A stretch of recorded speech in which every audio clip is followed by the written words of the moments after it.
Hello everyone, this is Helios Raven. I tell you how I do it, even if you don't care. And we're about wrapping up with our in-depth look at the forces of Tyranids in Battlefleet Gothic with the fleet list. Now, Tyranids have two fleet lists. One is the Vanguard fleet list. This one is more of a list designed for smaller point games rather than the larger point games, and Tyranid Vanguard fleet list represents elements of the Hive fleet sneaking out ahead of the main fleet. Vanguard fleets lack Hive ships, but do allow their vessels to have some degree of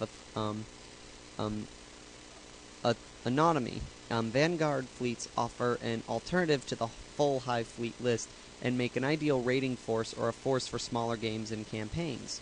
And it consists of Vanguard drone ships. Your fleet may include any number of Vanguard drone ships, and they cost about 20 points.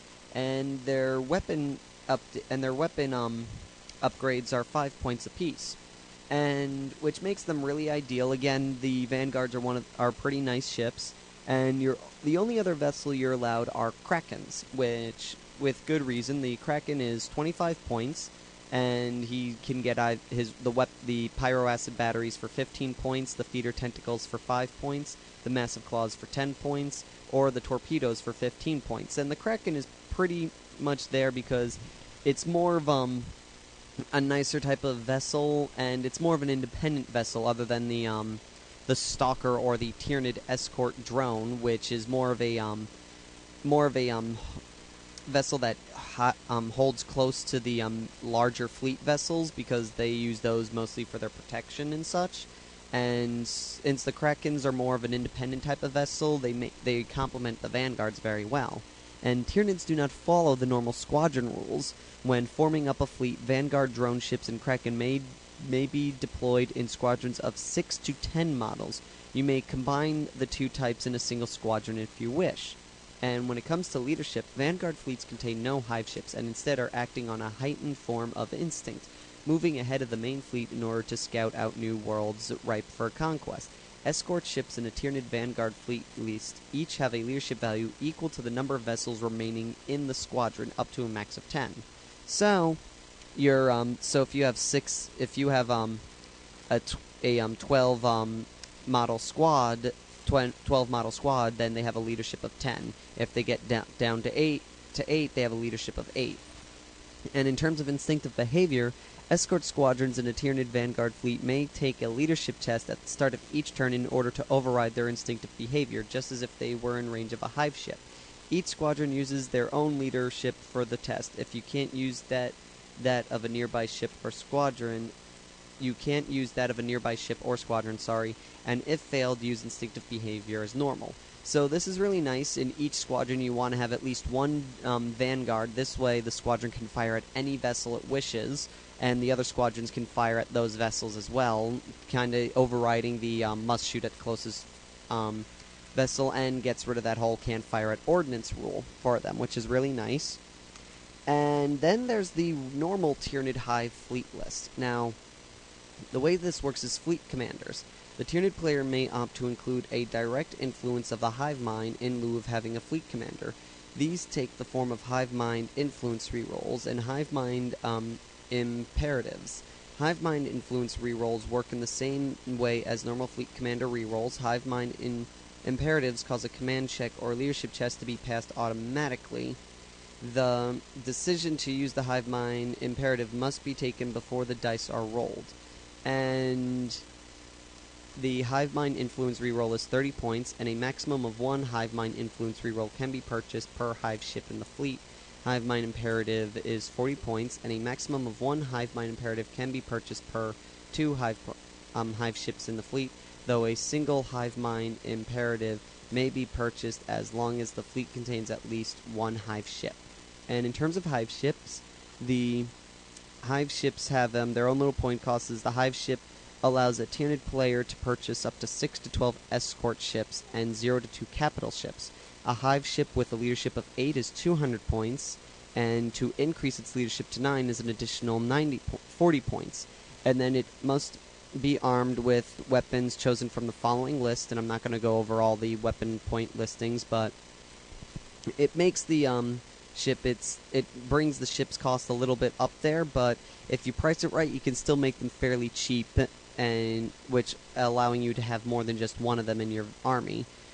And then you can have up to 2 capital ships for each hive ship in the fleet. Those are their Tyranid cruisers. They have a base points of 80, and then they go and they select their different weapons.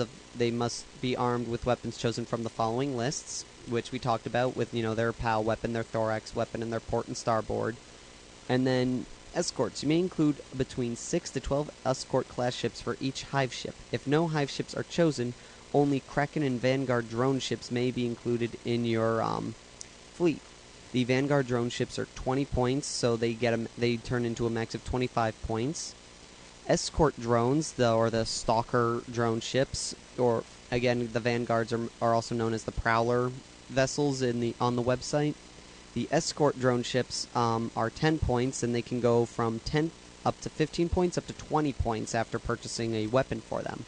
Krakens are 25 points, and they can go up to about 40 points, as high as 40 points, I believe. Let's see, 40 points or 30 points, depending on which weapon that you get. Again, the Tyranids do not follow the normal rules, and for squadrons, they may form up to 1 to 12 vessels, while all other types are individuals and may not deploy in squadrons. The Tyranid escorts come in squadrons of 1 to 12, while all the other types are individuals and may not be deployed in squadrons. And ordnance, up to 10% of the fleet's point allowance may be spent on ordnance markers as long as at least one hive ship is chosen.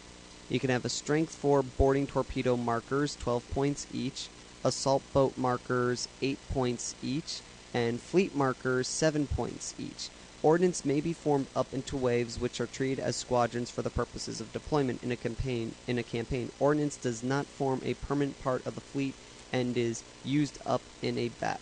Ordnance do not form a permanent part of the fleet and is used up in a battle. So, basically, I guess what it's saying is you can purchase additional, ordnance markers, and they are basically this is so you can have additional ordnance markers, I think, on the field starting, and then you launch them out, so you can basically have a bunch of ordnance already on the field, which is pretty neat. And then most Tyranid vessels are permitted to choose their weapons from a number of choices by paying an additional point cost as indicated. This should all be fairly self-explanatory, but one thing to remember is that when buying port/starboard weapons, the point costs indicated provides you with one port weapon and one starboard weapon of the same type for the point cost indicated. So if you choose a port/starboard weapon launch bays for a hive ship, you should remember to note down that a vessel has a port launch bays and starboard launch bays. Each port/starboard weapon uses the profile given. Don't split their firepower. So if you have so basically, like I said, with the launch bays that had one fighter in them, they get one fighter on each, which makes them have a strength of 2, which can bring them up to a strength of 4 if you purchase multiples up to them. Actually, no, up to 6, I believe, because you can get 3, yeah. And that is it for the Tyranid Hive fleet. All in all, well, we're going to get into that in my final look at thoughts of the Tyranid fleet itself. So, until then, this is Helios Raven, signing off.